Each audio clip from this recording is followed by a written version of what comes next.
Hey guys, I wanted to do a lot more training with you in person, but in reality, there's just so many different things that happen and come up in the work week, and our team's so big now that I think the best way to teach is actually going to be digitally.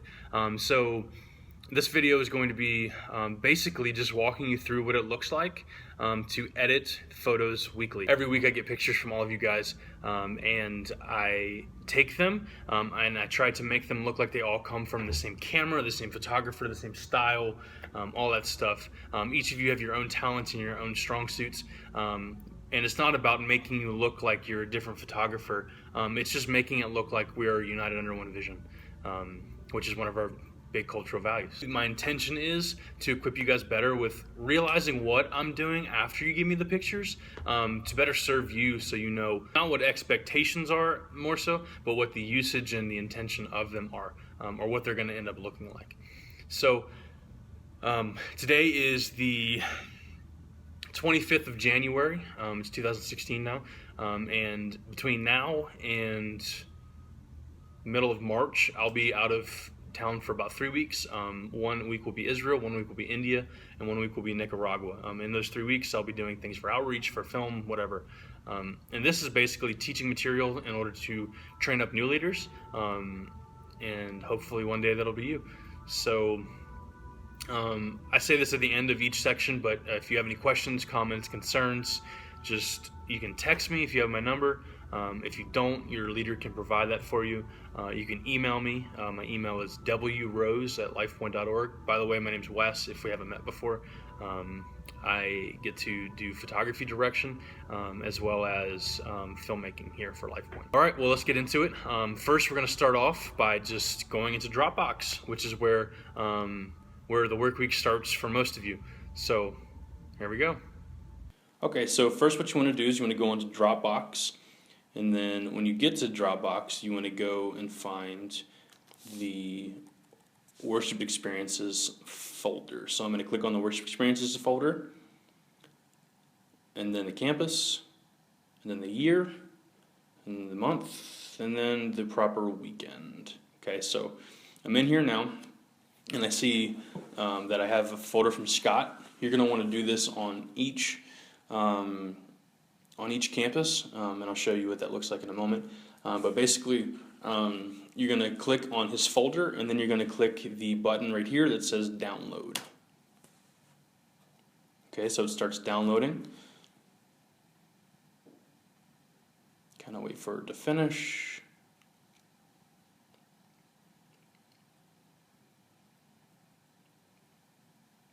While I'm waiting, I'm going to show you the different campus folders.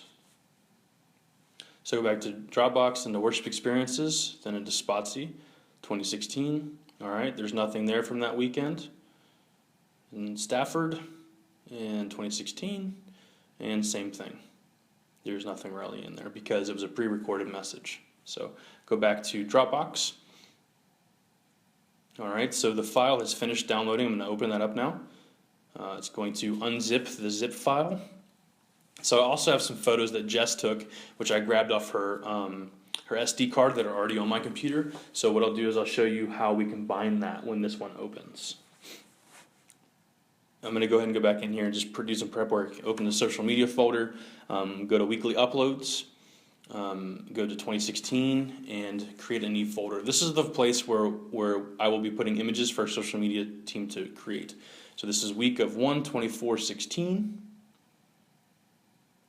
and this is open, so when I'm done with my process, I can just essentially drag and drop those folders there. So going back into my Finder, I'm going to grab these files that Jess took. I'm going to move them into the same folder as the photos that Scott provided. So I'm going to go into Photoshop and click Command-O for open, and essentially go into the Downloads folder, select all the pictures I want to edit, and then open them. These images will all open in Adobe Camera Raw because of the setting I have turned on for them to, for all JPEGs and TIFFs that are able, or that are that work with Camera Raw to open in Camera Raw. So what we're going to do is we're going to first look at these images and select all of them and do a basic correction of lens corrections. So the first one, the profile, basically it enables vignetting, all that stuff. Then I'm going to go through and kind of just play with the images just a little bit to really kind of see what I have to work with. The first step of this process is probably one of the more important. I like to do this first, that way I'm not wasting time on images I don't want, and that's simply to go through and either leave the pictures that I want in there or to delete the pictures that I don't want in there. And the way to do this is simply by going through and simply clicking the delete key. The good thing is these are not your original image files because they're still backed up on Dropbox. So let's go ahead and get started. So I'm just going to go through things I'm looking for are blurred images from slow shutter speeds, images that make someone look unflattering, and basically like there's just the main goal is to have images that properly portray our worship experience and what it's like to be in the room. So starting off, Jordan has like a really blurry hand, and it's just not really the most flattering picture of him. This picture right here of Birch, honestly, he looks kind of chubby. I don't want him to be portrayed that way.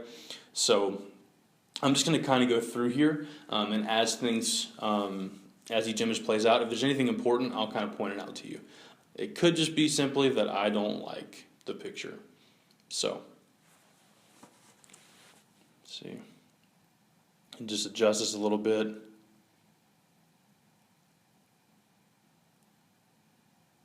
So, basically trying to make them the same.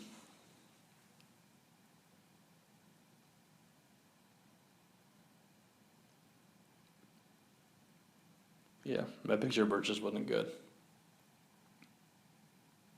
It was a good photograph. It just wasn't very becoming of Birch. So we have a million pictures of Brandon, so I'm going to go through and kind of weed out the ones that could or couldn't work. We don't want really 3 pictures of Brandon in the same exact formation, or, not formation, posing in the same week.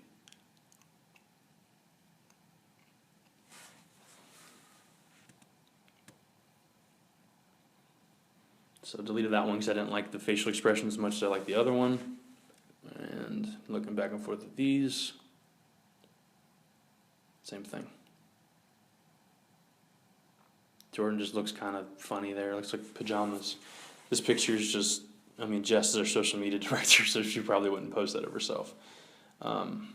Campus pastor is a great image. Okay, so now here's another thing of which Jen looks better. So we got a couple different options. I'd rather see her teeth, I think. A little bit more of a smile. That one's kind of awkward. We don't take portrait images at this time, at least. Kind of flying through these. Pictures of pastor. These are pretty difficult. You have to be very aware of facial expressions and what kind of expressions can be taken as what. So, for example, this one right here is pretty happy. That one looks like he could have been blinking. So I'm going to delete that. This one, bad facial expression. Here, same, body language, things like that are very important. Also, the screen doesn't look very good on camera. So kind of working through these different obstacles. That one looks pretty good. I'll probably add some headroom to it later. I'll show you how to do that.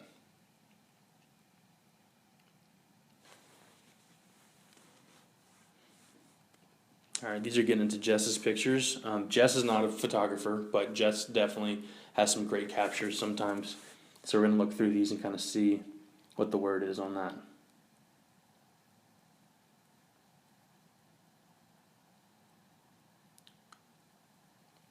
I'm going to go ahead and select all of these. So these files that Jess took are CR2s.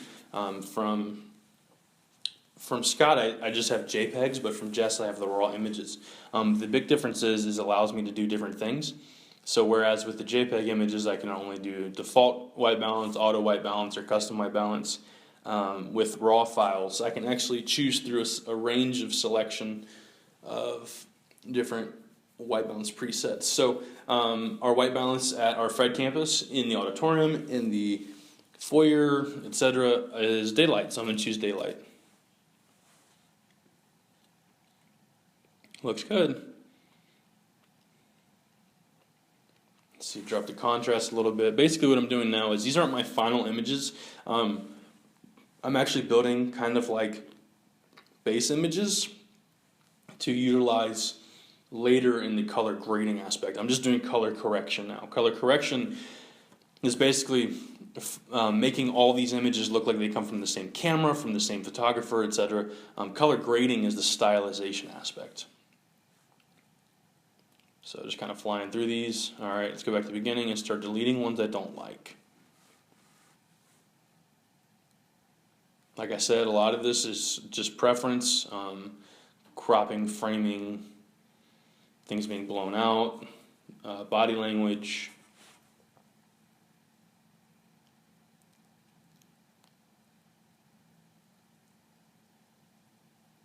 The bottle in this one I just can't get over, and cropping it too much would just be crazy.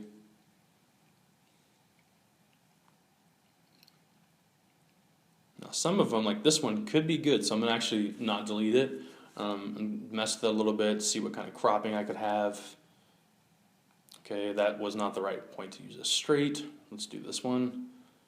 That one too. It's kind of weird.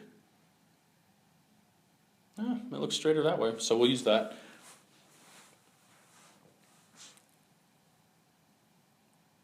Sometimes having all that stage kind of looks weird. So a lot of these where there's much more floor space than head space, I personally prefer more headroom, more head space, which is basically the negative space above a person's head.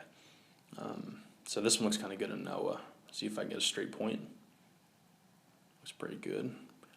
This is kind of tricky, so I'm going to put a mask over him to brighten him up, and then I'm going to put a mask over this side to darken it, and basically that'll draw people's attention to Noah more than Brandon. Kind of a little freebie for you. I know I flew through that, but trying to give you some teaching while at the same time just making sure this process is a process. A lot of these are hard. The hands are evaluated properly for lighting, but there's not enough space for the composition. This one's actually kind of cool, so I'll darken this up and get Brandon a little bit more clear, give me a straight point. I do this half because composition and I like straight lines, and the other half because I have OCD and I just like to have a straight line in each image. So this one, same way. Nope, doesn't really work the same.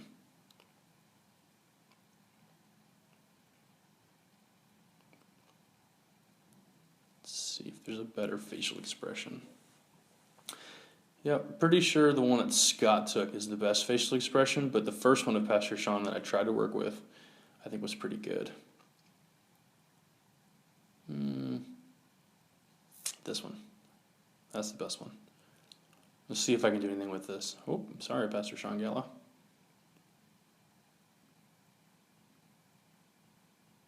There we go. All right, click done. Now basically, clicking done, what does that do? Done will, depending on how your settings are on your computer, done will apply effects. It will remove the different, it'll remove the photographs that you click delete on. It will kind of save a couple of the things that you changed. It'll make these sidecar files, which are called .xmp for the raw files. It won't mean you're done with them. It just means that you're done with that step of your process. So what I like to do next is go back in and open those same files up. So as you see, it went from like 40, 50 files all the way down to 14. So let's see what the next step is.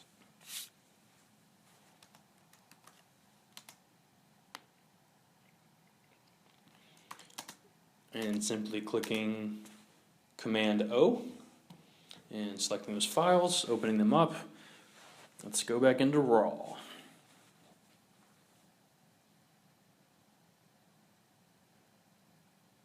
All right, select all, and now we're going to go and find our new preset.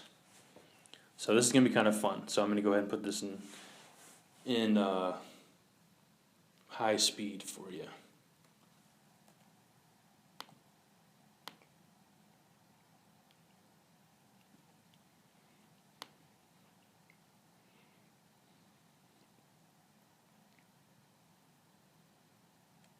So as you'll see, I landed on a picture of Pastor Daniel. I remembered in my process that Pastor Daniel's skin tone is very different than everyone else's, so I might as well build my basis around him.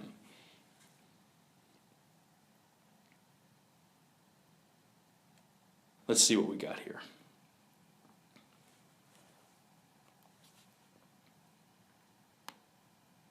Fast forward.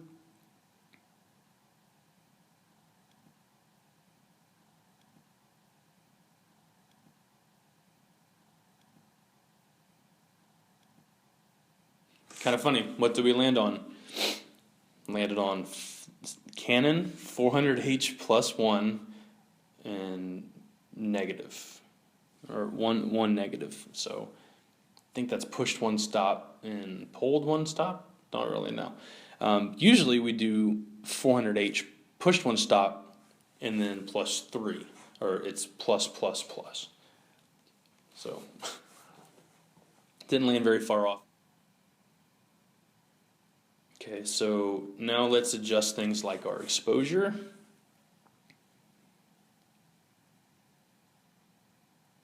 Our highlights. Basically, I'm looking for a little bit more contrast and a little bit more pop in our colors. We will do, let's see, try to make his face look good without making it look blown out or looking like it's underexposed or flattened too much.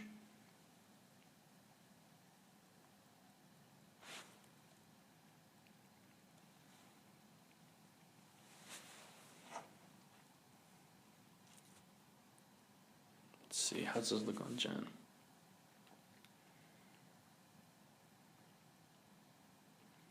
I'd say this is a pretty good preset, even though it's not very far from what we had. The final result is pretty far from what we had.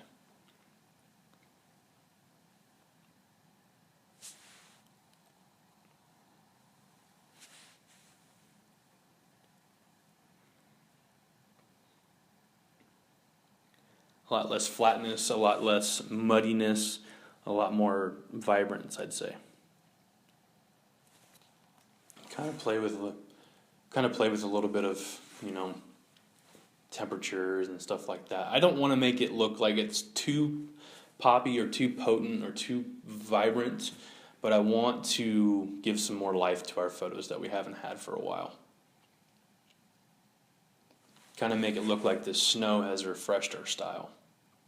But in doing this, please make sure to not make things look like they're oversaturated. That's a scary mistake. Oversaturation will cause all different kinds of fun skin tones and blockiness and colors, and we don't want that. Oversaturation is not something we want. Even high saturation is not something that we really want.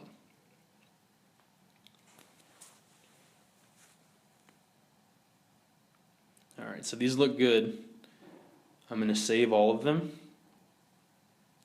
and make a new folder called Ready to Upload. I think it's actually supposed to be called Ready for Use, but whatever. Sometimes I just change stuff up. So all 14 of those are saving.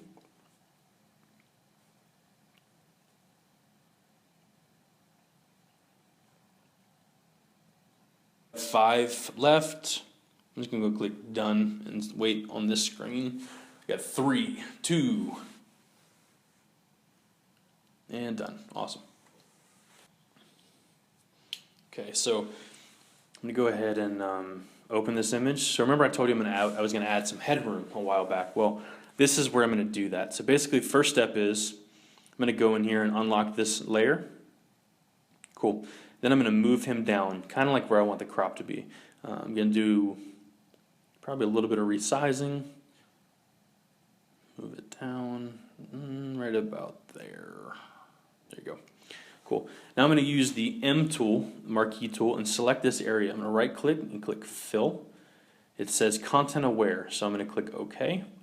And oh my goodness, it just filled that in without a problem. I'm going to do some more reframing.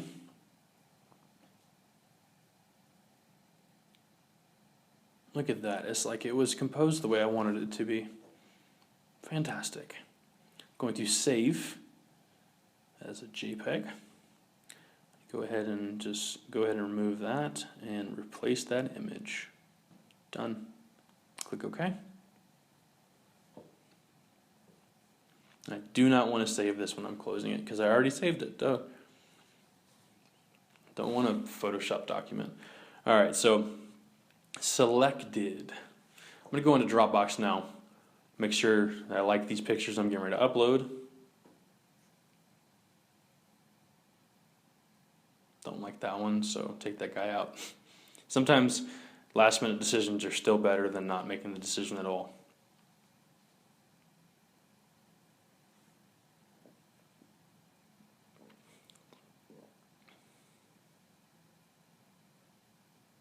Okay, so I kind of see something with this image and I want to tweak it a little bit. I mean, as you guys can tell, I'm pretty particular about what ends up going on the web. Make it a little bit cooler. Let's see what we got. That looks pretty much there for me. All right, so go ahead and save that. Good. Done.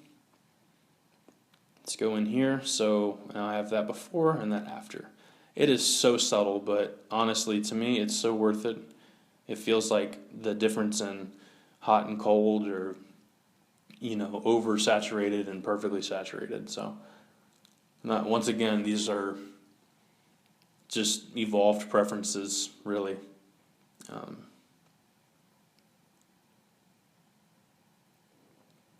Cool.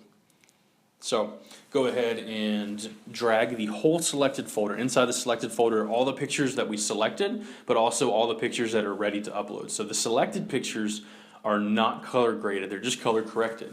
And what this does is, honestly, it makes it much easier for me down the road, or whoever, to go onto Dropbox and be like, oh, that picture is from that week. Instead of them having to go through all the hard drives or all the folders, they can go into this folder right here, week of 1/24/16, grab that picture without having to do all different kinds of editing or whatever, or having to undo color grading. It is just straightforward in there for them to be able to use. It actually makes things a lot better and easier for our archiving process. So that's how I do my weekend photos.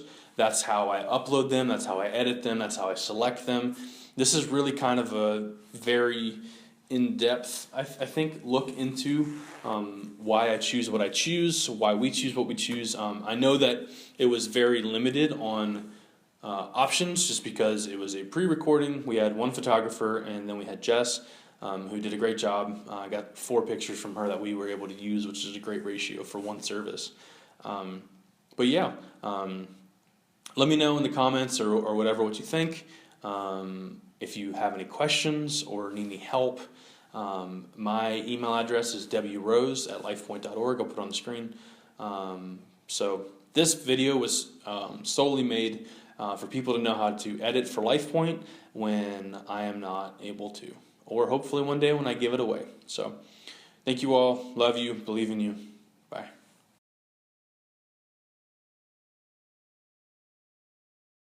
This part of the video is for black and white conversion. So I'm going to take one of our images that we just edited and basically turn it into black and white. Black and white is something we don't do very often, so this will be fun because I have no idea what our black and white is going to look like, but I'm getting ready to discover it and share it. So go back into Adobe Camera Raw, into our presets, and let's start playing. You got to remember which one of these presets is black and white. All right, HP5. You are black and white. What are the differences here? Do you guys see the differences? I know I do. A lot of it is within the highlights itself. Kodak black and white 400 CN+. Okay, so the reason I like this one, as you can see, is there's a lot of kind of contrast here, even though it's kind of flat, but I can change that. So I'm going to restore things to, oh, that's way too much. Did not mean to do that. Kind of restore things back to zeros. I'm looking at Pastor Sean McGill's face because he's the front person here. So I like that. It's dark in the darks, but it's kind of medium in the highlights. Raise these whites a little bit. Change the exposure. I'm just really trying to get this image to be a good example of what we want to do. That looks pretty good. So I'm going to go ahead and save that to the desktop. This will be what people can use, for example, when creating black and white for social media. So I'm going to save that to my desktop, BW example, which means black and white example. Make sure it's at 12 for quality, and done. Cool.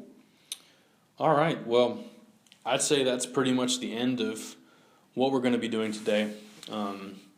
Thank you so much for checking this out. And if you have any questions, you can email me, text me, whatever you need to do. All right, have a good day.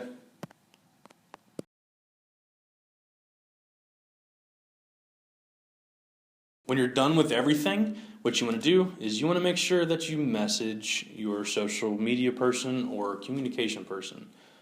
Photos are up. Boom. There you go. Now they know. And that truly is it. Goodbye.